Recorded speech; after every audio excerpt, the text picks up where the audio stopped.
ఈ రోజే డౌన్లోడ్ చేయండి. మీ ఫేవరెట్ షోస్ చూడండి. లేదు ధ్రువ్, రాఘవ్ అలా చేస్తుండరు.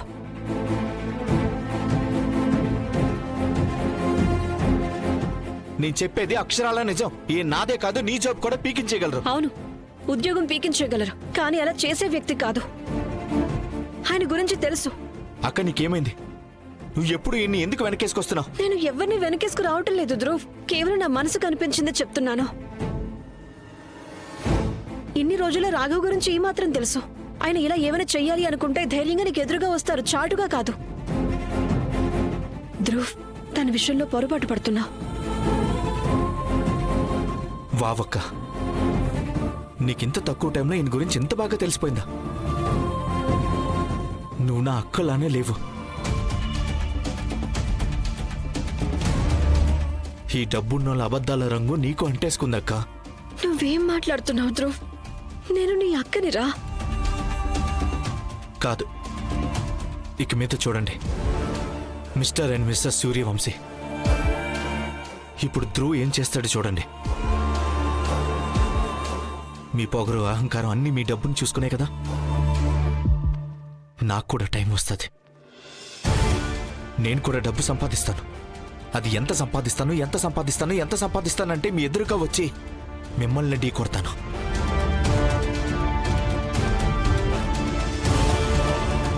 ధ్రువ్, ధ్రువ్, ధ్రువ్!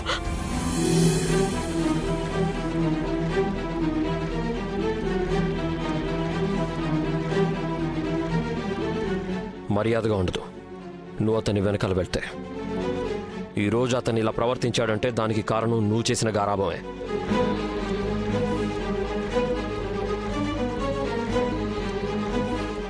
సరే, నేను ధ్రువ్ వెనకాల వెళ్ళను. రాఘవ్, నాకు తెలుసు ధ్రువ్ ఇక్కడికి వచ్చి ఇలా చేయటం చాలా తప్పు. తన మీతో ఇక్కడికి వచ్చి ఇలా ప్రవర్తించాల్సింది కాదు. కానీ ఇది కూడా నిజమే కదా, ఎవరో ధ్రువ్ ఉద్యోగం పోయేలా చేశారు కదా. అయితే ఇప్పుడేమంటావు? నా నిజాయితీ నిరూపించుకోవడానికి నేను వెళ్ళి ఆ మనిషిని వెతకాలా? నీ తమ్ముడికి ఉద్యోగం పోవడానికి కారణం ఎవరా అని? లేదు, నా ఉద్దేశం అది కాదు. మరి ఏంటి నీ ఉద్దేశం?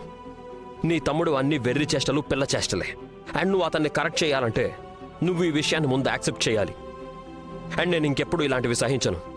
ఎవ్వరికీ హక్కు లేదు నా ఆఫీస్కి వచ్చి నా కాలర్ పట్టుకోవడానికి. ఎవ్వరికీ లేదు. అండ్ ఈ విషయం అతనికి అర్థమయ్యేలా నువ్వే చెప్పాలి.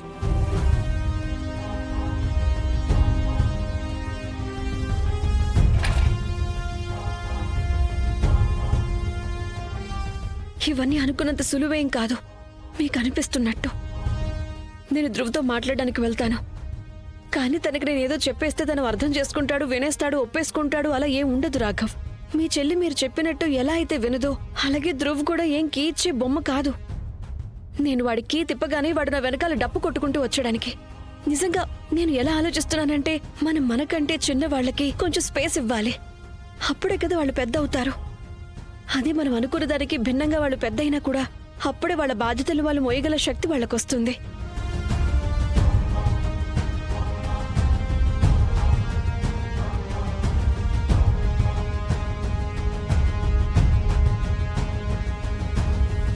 చూడు, ఇది తెలిసి నాకు చాలా హ్యాపీగా ఉంది. మీరందరూ ఇప్పుడు పూజాని పార్టీస్ కి, గెట్ టుగెదర్స్ కి పిలవటం మానేశారు. తెలుసా, తను యాక్చువల్లీ చాలా డౌన్ మార్కెట్ అమ్మాయి. మన పక్కన కూర్చొని తిరిగేంత స్తోమత లేదు. ధ్రువ్, ధ్రువ్, నేను చెప్పేది విను. ధ్రువ్, నేను చెప్పేది విను. నువ్వేం చేస్తున్నావు విను. My dear husband is back from the office, so నేను కాల్ బ్యాక్ చేస్తాను తర్వాత, సరేనా? బాయ్. అక్క, నేను అక్కడ చేసిందే నాకు తెలిసి చాలా కరెక్ట్. అలాగా? నువ్వు రాఘవ్ ఆఫీస్కి వెళ్ళి తన టీమ్మేట్స్ అందరి ముందు తన కాలర్ పట్టుకున్నావు నువ్వు. అండ్ నువ్వు అక్కడ చేసిందంతా కూడా కరెక్టేనంటున్నావా? ఏంటి ధ్రువ్? మరి నేను ఇంకేం చేయలే? చెప్పండి. మీ అన్నయ్య నన్ను జాబ్లోంచి తీయించేశాడు. నువ్వు చెప్పింది కరెక్టే ఉన్నతి. మీ అన్నయ్యకి జాబ్ గురించి తెలిసినప్పుడు తను ఇలానే ఏదో ఒకటి చేస్తాడన్నావు. ఇప్పుడు అదే చేశాడు. ఆయన అందరూ నన్ను అడుగుతున్నారు. ఎవరైనా వెళ్ళి ఆయన కూడా అడగండి, నన్ను జాబ్ నుంచి తీయించడానికి మా బాస్కి ఆయన ఎంత డబ్బు ఇచ్చారో.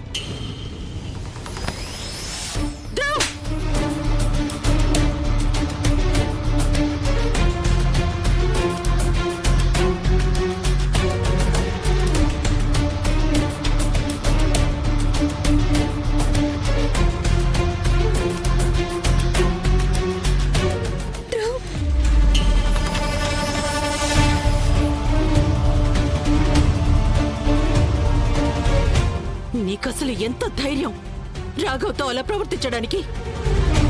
తను ఈ ఇంటి అల్లుడు, నీ అక్కకి భర్త అన్న విషయం నీకు గుర్తుందా? ఆ సంగతి నువ్వు మర్చిపోయావా ధ్రువ్? ఆయన అల్లుడైతే ఏమైనా చేస్తారా అమ్మా? అసలైనా ఆయన ఏం చేసినా మీకు అది కరెక్ట్గానే ఉంటుందిగా. మీరు ఎప్పుడు ఆయన్నే కరెక్ట్ అనిపిస్తారు కదా. అయితే అవనివ్వండి. అయినా నాకు తెలుసు మీరందరూ ఆయన సైడే మాట్లాడతారులే. ఎందుకో తెలుసా? ఎందుకంటే రాఘవ్ సూర్యవంశీ చాలా డబ్బున్నాడు కాబట్టి.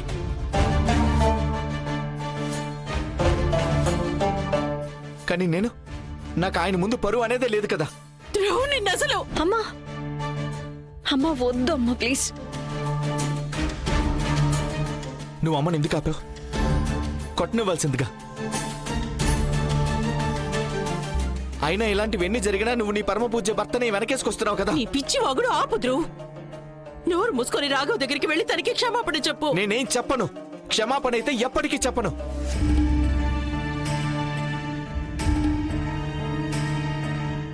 ఈ జన్మలో అయితే అస్సలు చెప్పను.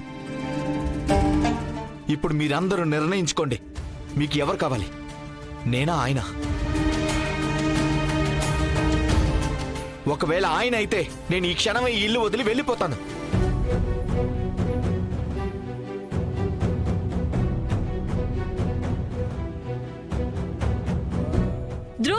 ధ్రువ్ నేను చెప్పేది విను.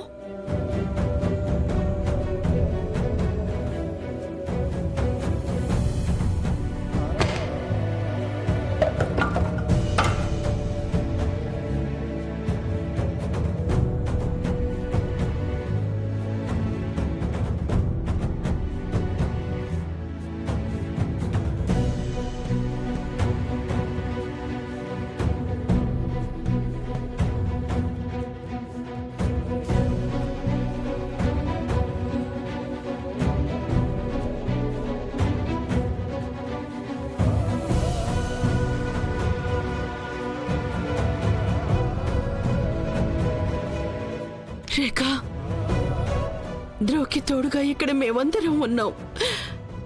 నువ్వు వెళ్ళు. నువ్విప్పుడు రావు దగ్గర ఉండటం మంచిది. అమ్మా ఫోటో పగిలిపోయింది. రేఖ, నేను చెప్పేది అర్థం చేసుకోవడానికి ప్రయత్నించు. రాఘవ్కి నీ అవసరం ఉంది. నువ్వు వెళ్ళమ్మా, నువ్వు వెళ్ళు.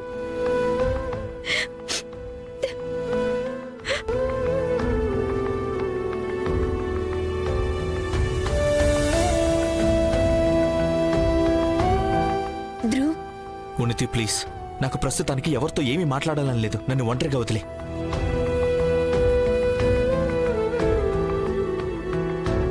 చూడు ధ్రువ్, నువ్వు అక్కడ చేసిన పని నిజంగా చాలా తప్పే.